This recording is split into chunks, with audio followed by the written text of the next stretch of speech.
My dear students, Dr James Taylor രചിച്ച lectures on homoeopathic മെറ്റീരിയ മെഡിക്ക എന്ന പുസ്തകത്തെ ആധാരമാക്കിയുള്ള ഈ പ്രോഗ്രാമിലേക്ക് നിങ്ങൾക്ക് ഏവർക്കും വീണ്ടും സ്വാഗതം. നമ്മൾ കൽക്കേറിയ കാർബോണിക്ക എന്ന അധ്യായത്തെക്കുറിച്ചാണ് കഴിഞ്ഞ 8 എപ്പിസോഡുകളിലായി പറഞ്ഞുകൊണ്ടിരുന്നത്. ഈ പ്രോഗ്രാമിൻ്റെ 29ാമത്തെ എപ്പിസോഡിൽ നമുക്ക് കൽക്കേറിയയുടെ തുടർന്നുള്ള ഭാഗങ്ങൾ, കൽക്കേറിയയുടെ മെൻ്റൽ സിംപ്റ്റംസിനെ കുറിച്ചാണ് നമ്മൾ പറഞ്ഞുകൊണ്ടിരുന്നത്. അതിൽ വളരെ ശ്രദ്ധേയവും വളരെ പ്രധാനപ്പെട്ടതുമായിട്ടുള്ള ചില നിരീക്ഷണങ്ങൾ ഈ ഭാഗത്ത് കെൻറ്റ് ഇതിനെക്കുറിച്ച് നടത്തുന്നുണ്ട്. അതിനെക്കുറിച്ച് നമുക്ക് കേൾക്കാം. മെൻ്റൽ അബറേഷൻ വിത്ത് ഹൊറിഡ് വിഷൻസ്, സീസ് dogs crowding around him, fights dum of. വളരെ ഭയാനകമായ ദർശനങ്ങൾ ഉള്ള തരത്തിലുള്ള മെൻ്റൽ അബറേഷൻ, മനസ്സിന് അഭ്രംശങ്ങൾ ഉണ്ടാകുന്നു. അപ്പം അതിൻ്റെ ഫലമായി വളരെ ഭയാനകമായ ദർശനങ്ങൾ, കാഴ്ചകൾ, മായാക്കാഴ്ചകൾ ഈ രോഗി കാണുന്നു. Here is a sensation occurring in nervous woman. ഇനി നെർവസ് സ്ത്രീകളിൽ കൂടുതൽ കാണുന്ന ഒരു സെൻസേഷൻ. Feels as if she would like to run up and down and scream. Up and down, അങ്ങോട്ടും ഇങ്ങോട്ടും ഓടാനും ഉച്ചത്തിൽ കരയാനും ഉള്ളൊരു പ്രേരണ. മാനസിക വിഭ്രാന്തി ഉള്ള പലരും ചെയ്യുന്ന കണ്ടിട്ടില്ലേ? അങ്ങോട്ടും ഇങ്ങോട്ടും ഓടുക, ഉച്ചത്തിൽ കരയുക എന്നുള്ളത്. Feels as if she could not help it. അത് തടയാൻ പറ്റില്ല. അങ്ങനെയുള്ളൊരു പ്രേരണയെ തടഞ്ഞു നിർത്താൻ പറ്റുന്നില്ല, തടയാൻ പറ്റുന്നില്ല എന്നുള്ള തോന്നൽ. Feels as if she could not help it. She must scream. ഉച്ചത്തിൽ കരയണം. അത് തെറ്റാണ്, അത് മോശമാണെന്നുള്ള ചിന്ത ഉണ്ടാകും. പക്ഷേ അത് തടയാൻ പറ്റുന്നില്ല എന്നുള്ള തോന്നൽ, അത് തടഞ്ഞു നിർത്താൻ പറ്റുന്നില്ല. ഒരു മെൻ്റൽ അബറേഷനാണ്. That occurs in persons overwrought dreadfully excited from a loss in household by death. അപ്പോൾ ഓവർറോട്ട്, അമിതമായ അധ്വാനം കൊണ്ട് ആകെ തളർന്നവരിൽ, dreadfully excited from a loss in the household by death. കുടുംബത്തിൽ മരണം കൊണ്ട് ഒരു നഷ്ടമുണ്ടായി, അതുമൂലം ഡ്രെഡ്ഫുള്ളി എക്സൈറ്റഡ്, വല്ലാതെ ഉത്തേജിതയായിട്ടുള്ള അവസ്ഥ. അപ്പോൾ തൊഴിൽ ചെയ്തോ ബിസിനസ് ചെയ്തോ പഠിച്ചോ ഒക്കെ ആകെ ക്ഷീണിച്ച അവസ്ഥയിലും വീട്ടിലൊരു മരണം ഉണ്ടായിട്ട് അതിന് നഷ്ടം കൊണ്ട് ഒരു വല്ലാതെ എക്സൈറ്റ്മെൻറ്റിൻ്റെ അവസ്ഥയിലും. Or a young girl loses her intended. തൻ്റെ കാമുകനെ നഷ്ടപ്പെട്ടു പോയ ഒരു പെൺകുട്ടിയുടെ മാനസികാവസ്ഥ. She's broken hearted and greatly excited. അവളുടെ ഹൃദയം നുറുങ്ങിപ്പോയി, വല്ലാതെ ഉത്തേജിതയായിപ്പോയി. It is a hysterical state. ഒരു ഹിസ്റ്റീരിക്കൽ സ്റ്റേറ്റാണത്. നമ്മൾ മനോവിഭ്രാന്തി എന്നൊക്കെ പറയുന്നൊരവസ്ഥ. And yet I have seen the same in men. അപ്പോൾ കെൻറ്റിൻ്റെ ഒരു നിരീക്ഷണം അവിടെ പറയുകയാണ്, ഇത് സ്ത്രീകളിലാണിത് കാണപ്പെടുന്നതെങ്കിൽ പോലും, പ്രൂവേഴ്സിൽ സ്ത്രീകളിലാണത് കൂടുതൽ കാണിച്ചിരുന്നെങ്കിൽ പോലും പുരുഷന്മാരിലും ഞാനിത് കണ്ടിട്ടുണ്ടെന്ന് കെൻറ്റ് സ്വന്തം അനുഭവം വെച്ച് പറയുകയാണ്. I remember one. അങ്ങനെ ഒരാളുടെ കാര്യം ഞാൻ ഓർക്കുന്നുണ്ട്. എന്താണ്? It came upon him from business curse. ഈ ബിസിനസ്സിലുള്ള ശ്രദ്ധ, ഒരുപക്ഷെ അമിതമായ ശ്രദ്ധയിൽ നിന്നും ആണ് അയാൾക്ക് ഉണ്ടായത്. കെൻറ്റിൻ്റെ ഒരു കേസാണ്. He had that same feeling. He would walk up and down in the house. വീട്ടിൽ അങ്ങോട്ടും ഇങ്ങോട്ടും നടക്കണം. അത് സാധാരണ ഒരു മനസ്സിന് അസ്വസ്ഥത ഉണ്ടാകുമ്പോൾ, ചിന്താഭാരം ഉണ്ടാകുമ്പോൾ സാധാരണ ചെയ്യുന്നൊരു കാര്യമാണ്. അങ്ങും ഇങ്ങും ഉലാത്തുക. അത് സിനിമയിലോ നാടകത്തിലോ ഒക്കെ ഒരു വ്യക്തികളുടെ മാനസിക സംഘർഷത്തെ ചിത്രീകരിക്കാൻ വേണ്ടി അങ്ങനെ കാണിക്കാറുണ്ട്. അതിൻ്റെ തന്നെ ഒരു സൂപ്പർലേറ്റീവ് കണ്ടീഷനാണ്. വെറുതെ ചിന്തിച്ചുകൊണ്ടൊക്കെയല്ല, അതിൻ്റെ ഒരു വല്ലാതെ അമിതമായൊരവസ്ഥ, ഒരു സൂപ്പർലേറ്റീവ് സ്റ്റേജ്.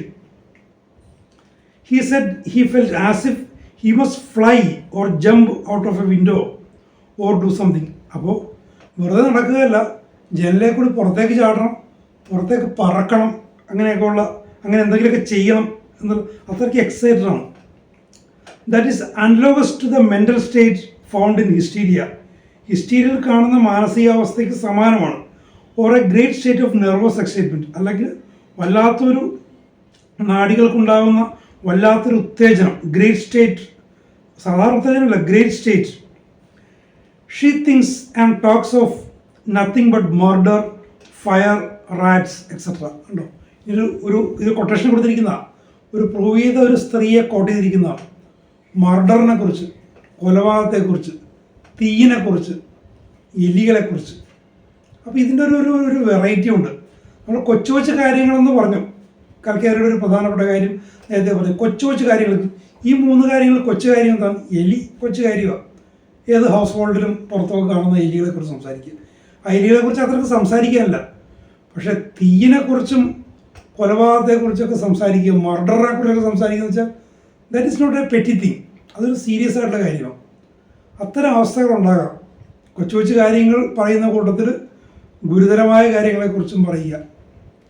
ഇത് പറയുമ്പോഴല്ല, വാസ്തവത്തിൽ ഈ പുസ്തകം ഞാൻ എറണാകുളം പബ്ലിക് ലൈബ്രറിയിൽ നിന്ന് വായിച്ച സന്ദർഭത്തെക്കുറിച്ച് ഞാൻ നേരത്തെ പറഞ്ഞിട്ടുണ്ട്. ആ സമയത്തുള്ള ചില ആകസ്മികതകൾ.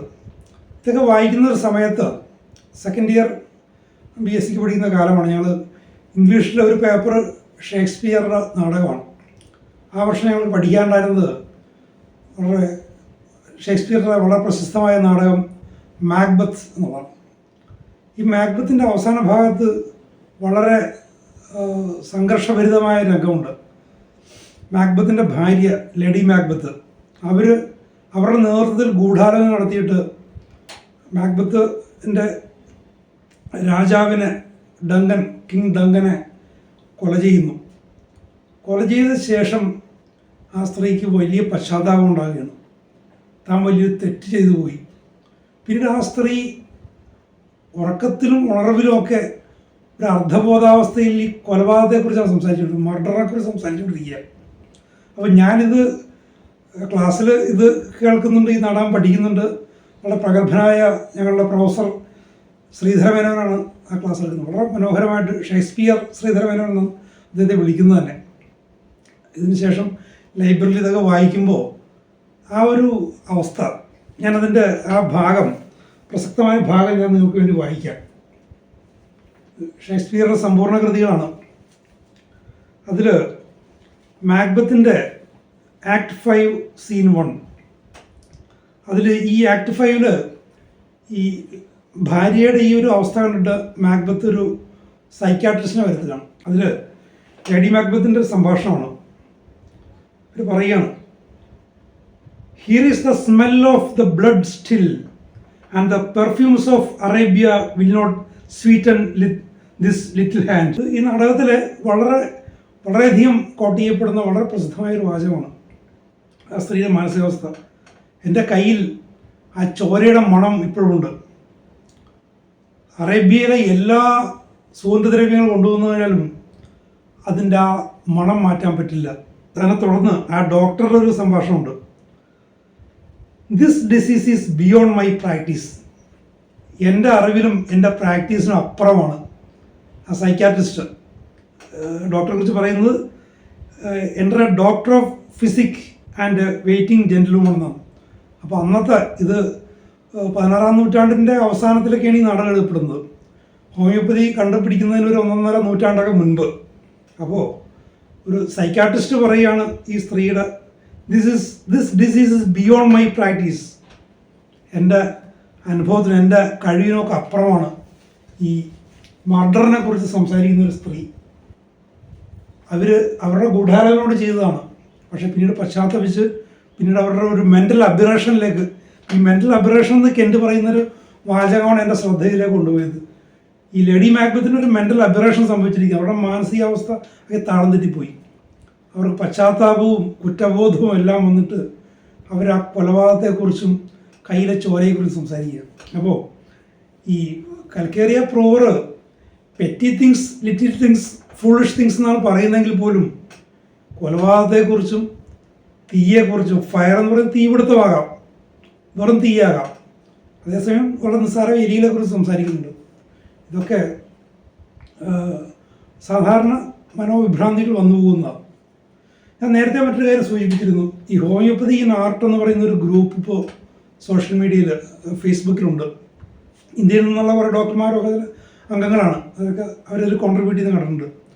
അപ്പോൾ അതിലൊരു ചിത്രം, ഒരു പെയിൻറ്റിങ് വെച്ചിട്ട് ആ പെയിൻറ്റിങ്ങിൽ ആ വ്യക്തിയുടെ മനോനിലയെക്കുറിച്ച് സൂചിപ്പിക്കുന്ന അല്ലെങ്കിൽ ഫിസിക്കൽ ഇതിനെക്കുറിച്ച് സൂചിപ്പിക്കുന്ന ഔഷധങ്ങൾ ലിസ്റ്റ് ചെയ്യാൻ ചോദിക്കും, അല്ലെങ്കിൽ അതിൻ്റെ റൂബ്രിക്ക് പറയാൻ ചോദിക്കും.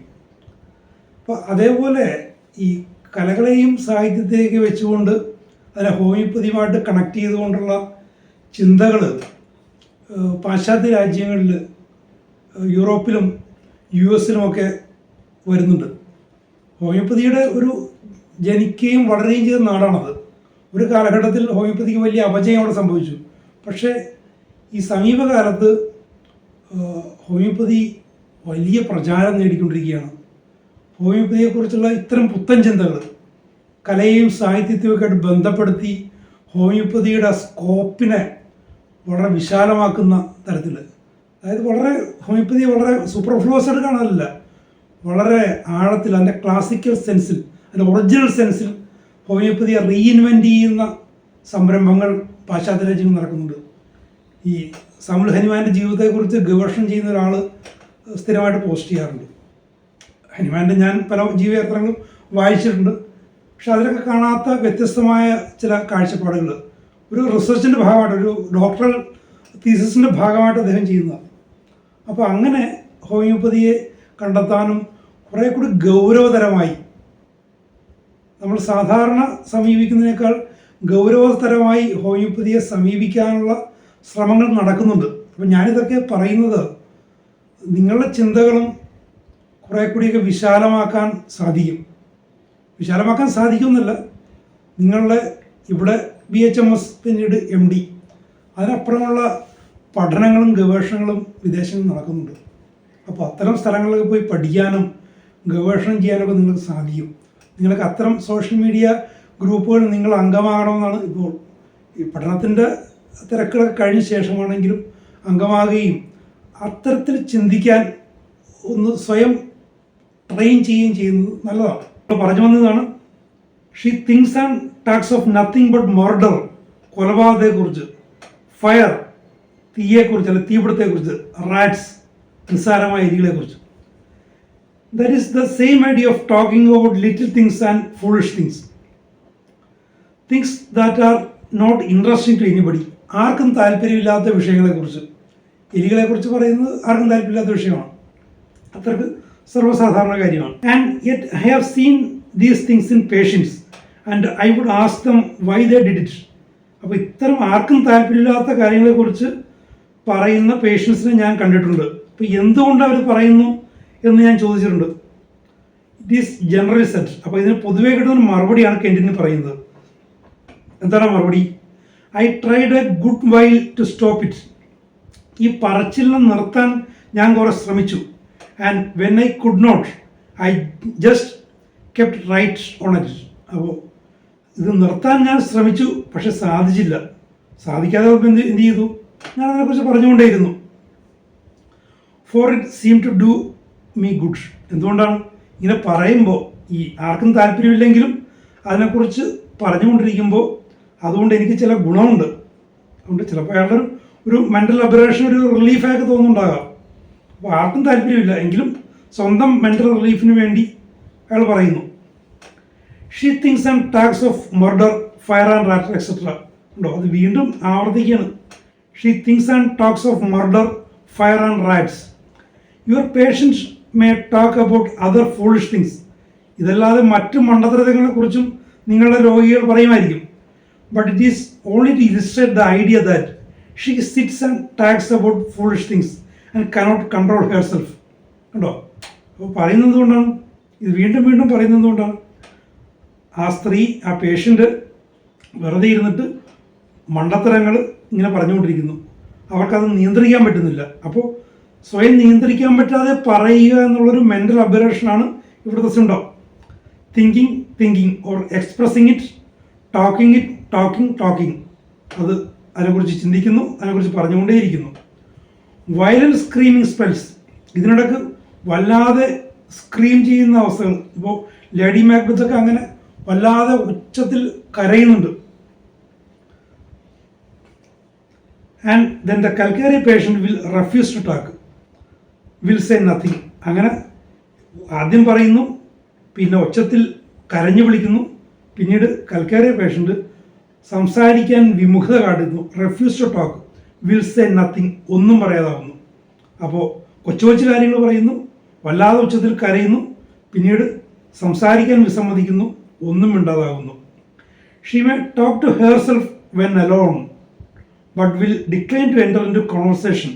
ഉണ്ടോ, ഒറ്റയ്ക്കാകുമ്പോൾ സംസാരിക്കും, പക്ഷേ ഒരു സംഭാഷണത്തിലേക്ക്, ഒരു കോൺവെർസേഷനിലേക്ക് പോകാൻ വിമുഖത കാണിക്കുന്നു. And will sit perfectly silent, ഒരു കമ്പനിയിലാകുമ്പോൾ ഒന്നും മിണ്ടാതിരിക്കുന്നു. The calcarea patient sometimes talks and aversion to work and quit work. ചിലപ്പോൾ ജോലിയോടുള്ള വിമുഖതയെക്കുറിച്ച് സംസാരിക്കും, ജോലി ഉപേക്ഷിക്കും. He will quit a most thriving business and go home and do nothing. വളരെ ത്രൈവിങ് ബിസിനസ്, വളരെ നല്ല രീതിയിൽ പോകുന്നൊരു ബിസിനസ് പെട്ടെന്ന് ഉപേക്ഷിച്ച് പോകും. ബിസിനസ് എന്നുള്ള പഠനമാകാം, നന്നായിട്ട് പോകുന്ന പഠനം പാതി വഴിച്ച് ഉപേക്ഷിച്ച് പോകുന്ന ആളുകളെ കണ്ടിട്ടുണ്ട്. ഞങ്ങളൊക്കെ PG പഠിക്കുന്ന സമയത്ത് നന്നായിട്ട് പഠിച്ചുകൊണ്ടിരിക്കുന്ന ഒരു വ്യക്തി അത് പെട്ടെന്ന് ഉപേക്ഷിച്ച് പോകുന്നു. അപ്പോൾ അതിൻ്റെ പിന്നിൽ ഇത്തരം മാനസികാവസ്ഥകളുള്ളത്. And go home and do nothing, വീട്ടിൽ പോയി വെറുതെ ഇരിക്കും. After being fatigued on carrying on the business until reaches a most thriving condition. അപ്പോൾ ബിസിനസ് വളരെ ഗംഭീരമായിട്ട് വിജയിക്കുന്ന ഒരു അവസ്ഥ വരെ കൊണ്ടു ചെന്നിട്ട് അത് പെട്ടെന്ന് ഉപേക്ഷിച്ച് പോകുന്നു. അങ്ങനെ പഠനം ഇങ്ങനെ വളരെ ഗംഭീരമായി കൊണ്ടുപോയിട്ട് ഉപേക്ഷിച്ച് പോയ ഒരു സുഹൃത്ത് എനിക്കുണ്ട്. പിന്നീട് ആ അവസ്ഥ ഒരു ആത്മഹത്യാവസ്ഥയിലേക്ക് പോയി. ആ അവസ്ഥയിൽ എനിക്ക് ഇടപെടേണ്ടി വന്നിട്ടുണ്ട്. ഞാൻ ഓർമറ്റാലിക്കം എന്ന ഔഷധത്തെക്കുറിച്ച് പറയുമ്പോൾ ആ കേസിനെ കുറിച്ച് ഞാൻ വിശദമായിട്ട് പറയാം. He says business is nothing good for him. Business കൊണ്ട് എനിക്കൊരു ഗുണമില്ലെന്നാണ് അയാൾ പറയുന്നത്. പക്ഷേ ത്രൈവിങ് കണ്ടീഷനാണ്, വളരെ ഗംഭീരമായിട്ട് പോകുന്ന അവസ്ഥയിലാണ്. പക്ഷേ ഇയാൾ പറയുന്നത് എന്താണ്, ആ ബിസിനസ് കൊണ്ട് എനിക്കൊരു ഗുണമില്ല, അല്ലെ പഠനത്തെക്കുറിച്ച് ഒരു പഠനം കൊണ്ട് എനിക്കൊരു ഗുണമില്ല എന്ന് പറയും. He's tired of business. ബിസിനസ്സിൽ ക്ഷീണിച്ചു. And when he goes to his business again it seems as if it would drive him crazy. അപ്പോൾ ബിസിനസ്സിലേക്ക് തിരിച്ചു പോകാൻ ശ്രമിച്ചു കഴിഞ്ഞാൽ അത് വട്ടായി പോകും. ബിസിനസ് നന്നായിട്ട് പോവുകയാണ്, പക്ഷേ ബിസിനസ്സിനെ കൊണ്ടൊന്നും ഒരു ഗുണമില്ല എന്ന് പറയുന്നു. എന്നിട്ടും തിരിച്ചു പോകാൻ ശ്രമിച്ചു കഴിഞ്ഞാൽ അയാൾക്ക് വട്ടായി പോകും. അത് വല്ലാത്തൊരു മാനസികാവസ്ഥയാണ്. അത്തരം മാനസികാവസ്ഥ ഒരു ജീവിത തകർച്ചയിലേക്ക് പോകുന്നൊരു മാനസികാവസ്ഥകളെ കൽക്കേറിയ പോലുള്ള ഔഷധങ്ങൾ കൊണ്ടുകൊണ്ട് നിങ്ങൾക്ക് സുഖപ്പെടുത്താനും അവരെ ശരിയായ രീതിയിലേക്ക് കൊണ്ടുവരാനും ബിസിനസ്സിലേക്ക്, പഠനത്തിലേക്ക് തിരിച്ചു കൊണ്ടുവരാനും നമുക്ക് സാധിക്കും. He says business is not good for him. Business എനിക്ക് നല്ലതല്ലെന്നാണ് പറയുന്നത്. Is tired of business. ബിസിനസ്സിൽ തളർന്നു. And when he goes to business again it seems as if it would drive him crazy. He does not want to see it. He does not want to know anything about it. ഒന്ന് കാണാനോ അതിനെക്കുറിച്ച് എന്തെങ്കിലും ചെയ്യാനോ അയാൾക്ക് താല്പര്യമില്ല. Of course you can readily see that it is not so much in calcarea patient that he's driven to weakness and fatigue from distress in business, although he has that. But that which I am speaking about is that he has overworked until he has given out, and right in the midst of success he quits his business and goes home and leaves all. It looks just as he were lazy. അപ്പോൾ ഇയാൾ പറയുന്നത് ഈ business മടുത്തു, എനിക്ക് പറ്റില്ല എന്നൊക്കെ പറയുന്നത് വാസ്തവത്തിലുള്ള കാര്യമല്ല, വാസ്തവത്തിൽ അങ്ങനെയുള്ളതല്ല. പക്ഷേ അയാൾ അങ്ങനെ ചിന്തിക്കുന്നു എന്നുള്ള പ്രധാനം, അയാളുടെ ചിന്തകളാണ് പ്രധാനം. അപ്പോൾ അതൊരു ഒരു ഡോക്ടറുടെ നിരീക്ഷണത്തിൽ മനസ്സിലാവും. മറ്റുള്ളവർ നോക്കുമ്പോൾ ഇയാൾ വെറുതെ ഒരു കാര്യമില്ലാതെ പറയും, കാരണം ബിസിനസ് ത്രൈവ് ചെയ്യാണ്, പഠനം നല്ല രീതിയിൽ പോവുകയാണ്. പക്ഷേ അയാളതിനെ കാണുന്ന സ്ഥിതി, അയാളുടെ ഒരു മെൻ്റൽ അബ്രേഷനാണ് പ്രശ്നം. ഒരു ഡോക്ടർക്ക് അത് മനസ്സിലാക്കാൻ പറ്റും. അത് അയാളുടെ ലേസി ആണെന്നുള്ളൊരവസ്ഥ. It looks just as if he were lazy. അയാളുടെ മടി കൊണ്ടാണ് അയാൾ ഈ പറയുന്നതെന്ന് മറ്റുള്ളവർക്ക് തോന്നും. ബിസിനസ് നല്ല അവസ്ഥയിൽ ഉപേക്ഷിച്ച് പോകുന്നത്, പഠനം നല്ല രീതിയിൽ ഉപേക്ഷിച്ച് പോകുന്നത് ആ വ്യക്തിയുടെ മടി കൊണ്ടാണെന്ന് സാധാരണ തോന്നും. പക്ഷെ അങ്ങനെ അല്ല. അതൊരു ഫിസിഷ്യൻ മനസ്സിലാവും. if you look at him, you come up to the conclusion that he is lazy. അപ്പോൾ അയാൾ നോക്കിയാൽ, അയാൾ നിരീക്ഷിച്ചു കഴിഞ്ഞാൽ അയാൾ മടിയനാണെന്നുള്ളൊരു കൺക്ലൂഷനിലേക്ക് എത്തും. പക്ഷേ വാസ്തവത്തിൽ അതല്ല. ഹോമിയോപ്പതി പഠിച്ചവർ, ഹോമിയോപ്പതി മെറ്റീരിയ മെഡിക്കയെക്കുറിച്ച് നല്ലൊരു കാഴ്ചപ്പാടുള്ളവർക്ക് അതിൻ്റെ യഥാർത്ഥം എന്താണെന്ന് മനസ്സിലാവും. അതാണ് കെൻഡിനി പറയുന്നത്. Yet it is an insanity, not the laziness. ഉണ്ടോ? അത് ഇൻസാനിറ്റിയാണ്, ഈ പറയുന്നത് ലേസിനെസ് അല്ല. അതാണ് പ്രധാനപ്പെട്ട കാര്യം. അപ്പോൾ സാധാരണ മനുഷ്യർ ഒരു ലേസി നേച്ചർ എന്ന് പറയുന്നതിൻ്റെ പിന്നിലുള്ളത് വാസ്തവത്തിൽ ഇൻസാനിറ്റിയാണെന്ന് തിരിച്ചറിയാൻ ഒരു ഹോമിയോപ്പതി പ്രാക്ടീഷണർക്ക് സാധിക്കണം. അതിന് ഇതേപോലുള്ള മെറ്റീരിയ മെഡിക്കയെക്കുറിച്ചുള്ള ഉൾക്കാഴ്ച കൊണ്ട് ഒരു ഫിസിഷ്യന്, ഒരു ഹോമിയോപ്പാത്തിന് അത് സാധിക്കും.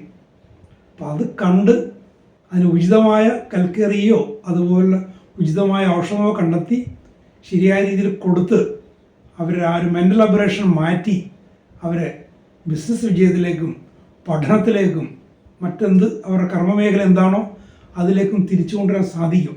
അതാണ് ഹോമിയോപ്പതിയുടെ മഹത്തായ സ്കോപ്പ് എന്ന് പറയുന്നത്. അത്തരം സ്കോപ്പുകൾ കണ്ടെത്താൻ ഇത്തരം പുസ്തകങ്ങൾ നിങ്ങളെ സഹായിക്കും. ഇതിൻ്റെ തുടർന്നുള്ള ഭാഗങ്ങൾ അടുത്ത എപ്പിസോഡിൽ നമുക്ക് കേൾക്കാം.